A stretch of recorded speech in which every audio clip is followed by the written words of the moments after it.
اور اے میری قوم، مجھے تو تمہاری نسبت قیامت کے دن کا اندیشہ ہے، جس دن تم پیٹھ پھیر کر جہنم کی طرف چل کھڑے ہوگے تو خدا کے عذاب سے تمہارا کوئی بچانے والا نہ ہوگا، اور جس کو خدا گمراہی میں چھوڑ دے تو اس کا کوئی روبراہ کرنے والا نہیں۔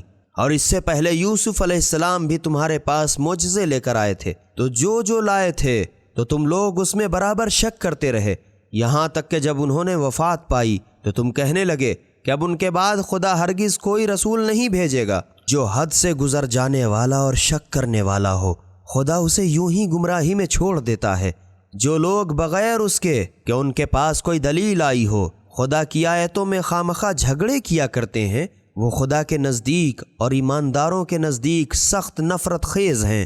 یوں خدا ہر متکبر سرکش کے دل پر علامت مقرر کر دیتا ہے۔ اور فرعون نے کہا، اے حامان، ہمارے لیے ایک محل بنوا دے تاکہ اس پر چڑھ کر رستوں پر پہنچ جاؤں، یعنی آسمانوں کے رستوں پر، پھر موسیٰ کے خدا کو جھانک کر دیکھ لوں، اور میں تو اسے یقینی جھوٹا سمجھتا ہوں۔ اور اسی طرح فرعون کی بدکرداریاں اس کو بھلی کر کے دکھا دی گئی تھی، اور وہ راہ راست سے روک دیا گیا تھا، اور فرعون کی تدبیر تو بس بالکل غارت غلہ ہی تھی۔ اور جو شخص در پردہ ایماندار تھا کہنے لگا، بھائیوں میرا کہنا مانو، میں تمہیں ہدایت کے رستے دکھا دوں گا۔ بھائیوں، یہ دنیاوی زندگی تو بس چند روز فائدہ ہے، اور آخرت ہی ہمیشہ رہنے کا گھر ہے۔